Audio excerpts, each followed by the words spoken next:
Hello.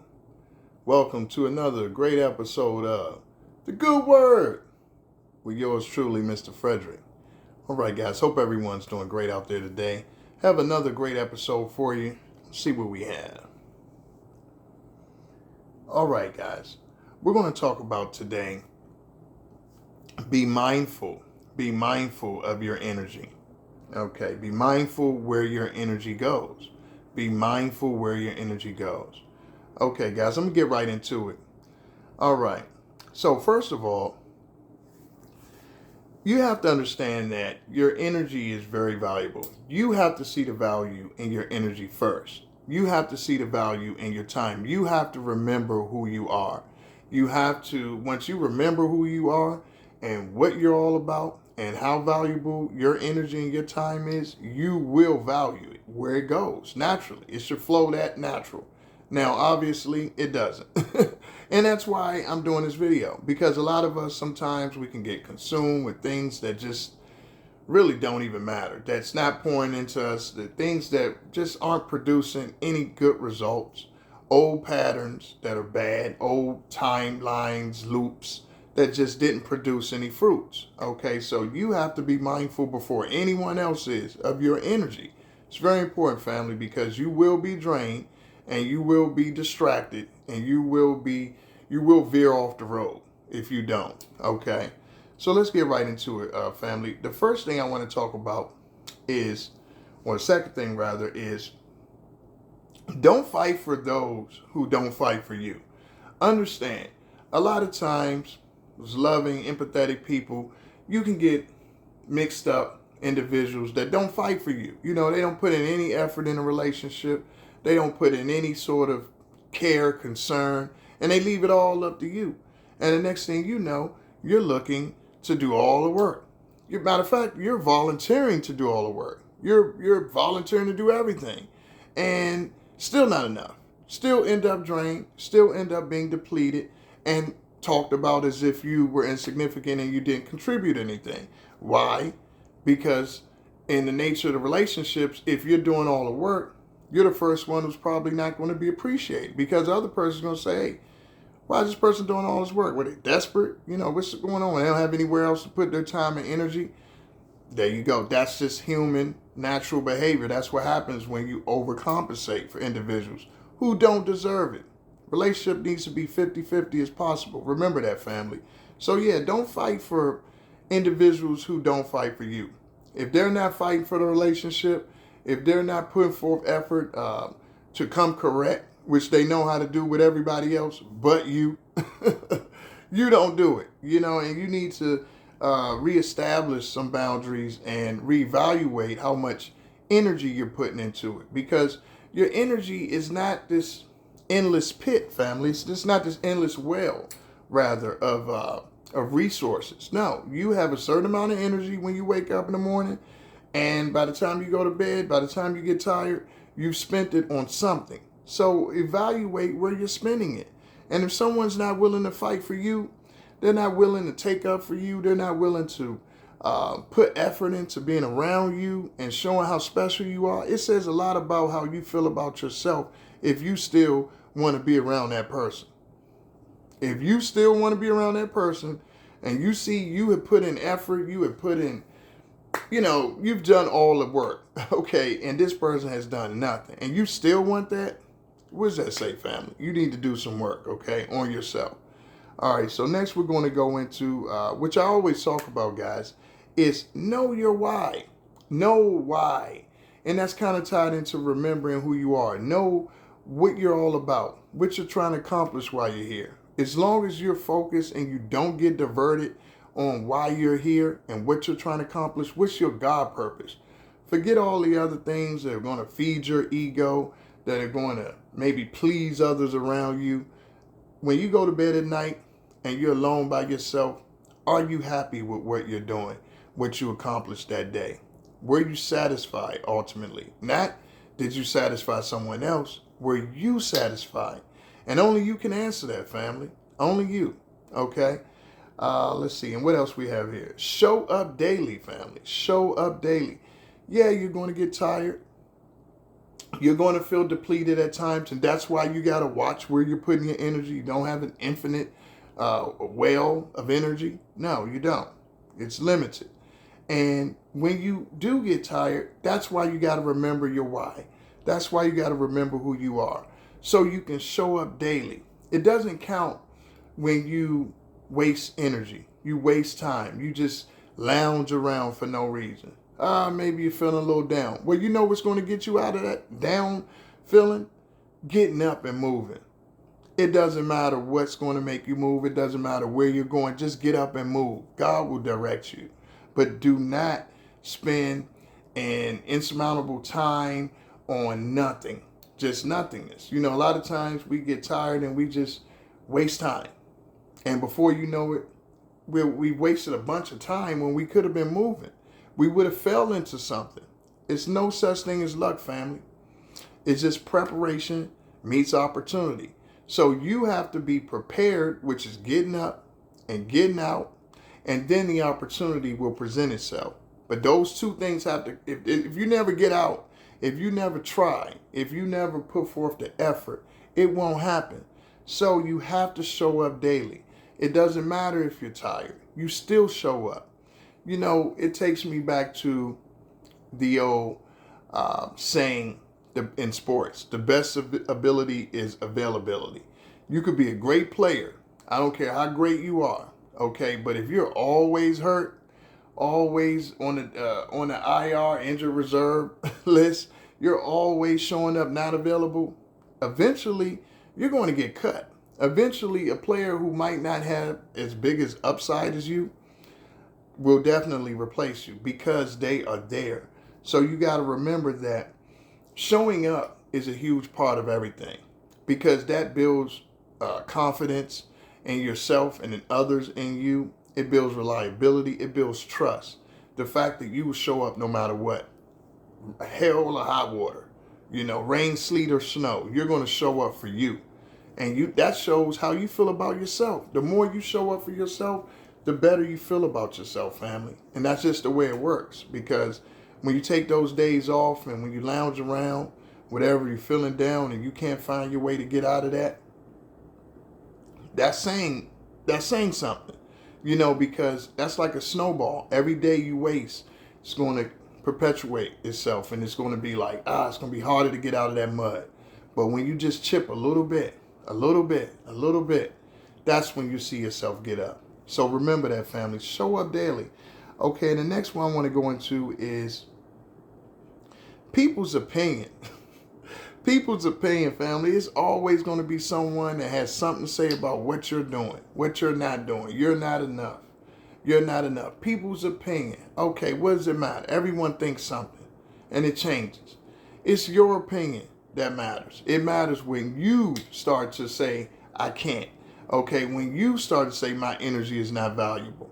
When you set those boundaries, everyone's going to have an opinion on how much you're doing and whether your energy is being spent on them, whether you're doing enough.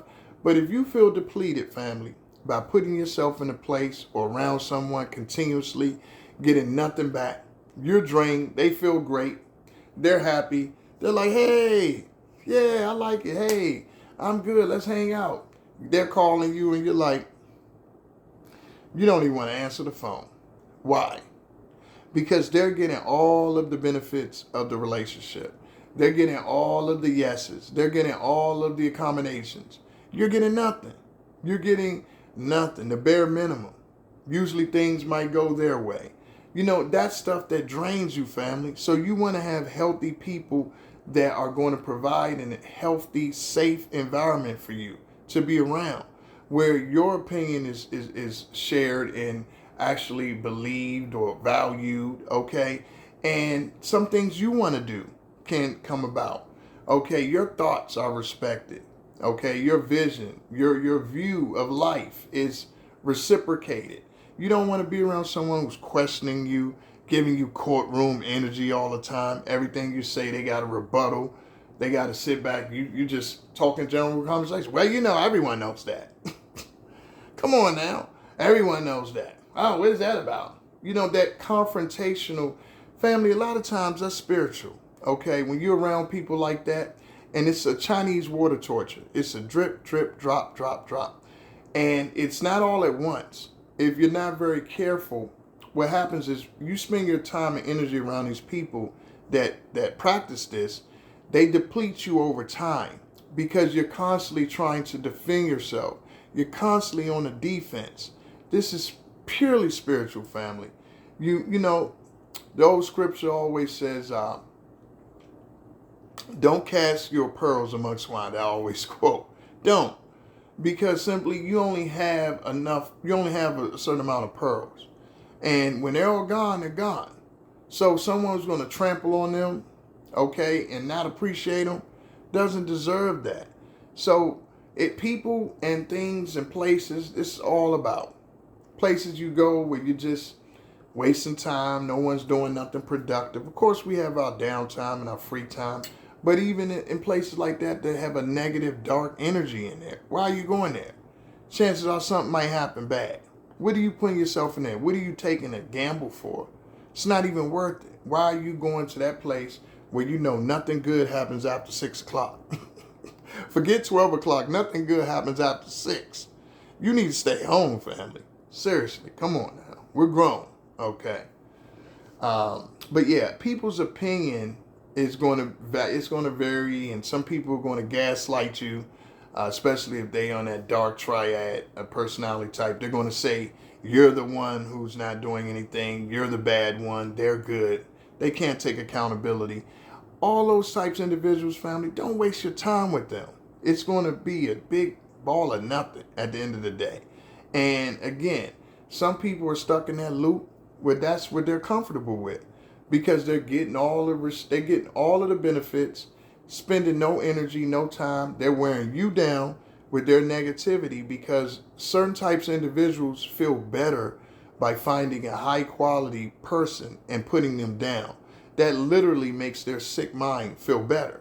And they actually feel energized by putting down someone, and that person is letting them do it. So you don't be that person. Don't go in those places. Don't go around those people, family. Simple as that. So remember that about people's opinion. Yours is the one that matters. All right, and next I heard, I can't remember the channel I heard this, but it really it resonated with me. And what it is desperation changes your destination. Okay. And let me elaborate on that, family. I'm gonna expound upon this. So when you're desperate, this is where your faith in God has to come in. Okay. When you're desperate in situations, that's when you're being tested. That's when you're being tested by God to say, okay, are you going to wait on me, or are you going to believe that I can't do it, that I don't exist, and you're going to take matters in your own hand? When you wait on God, you look at the situation and you say, I see it. I know it looks like this on the 3D, on the surface. It doesn't look like I'm going to have this money. It doesn't look like I'm going to have this ability to get what I'm trying to get. It doesn't look like it right now. But your faith is when it's going to kick in. That's when everything is going to come about, because it's your faith that allows the Lord to present itself. I think of the Lord is my shepherd and I shall not want. I think of that when I think of your faith and believing. What's the use of being a believer if you need to see something all the time in order to go forward, in order to be calm, in order to have peace? You need to see it. That's not faith, family. That's the material world. Okay, you see this bottle, this water bottle here. You see it. And I need some water. You see it, yes. But faith would be, I don't see the water bottle, but I believe I can have a sip of water. I believe. I don't see it. I don't know where it's at right now, but I believe that I can have it. And I will find it. It will present itself. I will look for it, and it will present itself. That's faith. Even if it's not in front of me right now. And that's the same way you have to look at obstacles, same way you have to look at bills due, same way you have to look at challenges in your life. You don't see it in a 3D, but you believe that you will overcome these things. You believe you will obtain a way. A way will present itself. That's giving God a chance That's having faith. Okay, so remember that desperation changes your destination, and it creates temptation and frustration because you're desperate. So you get tempted. You get tempted to take chances. Some people say penitentiary chances. Yeah, that's one you definitely don't want to do. But you get desperate. You get frustrated. You might be quick to anger. You might get more aggressive with individuals, okay, in situations because you're frustrated. Okay, how am I get this done? How am I going to accomplish this goal? And that's when you need to, again, the Lord is my shepherd. I shall not want. You need to go to that, which is Psalms 23. You need to go to that, family, because at the end of the day, that's what you're going to have. That's what you're going to have. That's what you're going to rely upon in your darkest moment. You won't have those fair weather friends. You won't have those individuals that only are around you because you're doing great. That's not where you find your team. That's not where you find your tribe. Everyone wants to be around a winner. Who doesn't like a winner? Where you find your tribe is when you're building. It's when you need a helping hand. Okay, you need a clap, a round of applause. It's when you need that encouragement. Because those are the individuals that didn't have to see it. They believed it. And that's the God in them, and the same God you have to believe in to accomplish your goals. So all this falls in line, family, with being mindful where you spend your energy. People that only want to be around you when you got money, only see the value when you could do something for them, only want to applaud you or validate you when you're serving them. No, family. When you let go of those people, that's when you're going to find your glory. Because letting go of them gives God a chance to show you. You won't see if you're walking in that darkness right there, because that's not where he wants you to be. That's not where you can be used to fulfill his purpose. Okay? His purpose is to create. It's to create. Think of it. At first there was nothing, and it was created. Okay? It was darkness and it was created. So your thoughts, think of your thoughts. It's nothing at first. But everything we see around us, it was a vision. It was a thought. And then it was created. So why would you go away from that and only surround yourself with people who value the creation and not the thought, not the faith, not the belief? Think about it, family. Be mindful where you put your energy. Because if you don't respect it, if you don't appreciate your energy and your time, who will? All right, family. Next time, remember, love what you do and do what you love. Oh, yeah, and also, guys, I wanted to let everyone know that I'm building my website. We're getting everything going now, but Sprouting Crowns is on the way, and we're going to be having more and more information. I'm going to roll out on Facebook and on different social media pages where we can have classes that, of course, we'll have set up that encourage you, that will get you on the right path, that will motivate you, that the coaching will be a little more organized. It's going to be a little more consistent, and it's going to have a setup where you can actually log in, describe what you need, and you can get your help. So keep an eye out for that, family. I'll be putting out more information going forward, but Sprouting Crowns is what it's all about. All right, family. Give you more information later on. But remember, love what you do and do what you love. Peace.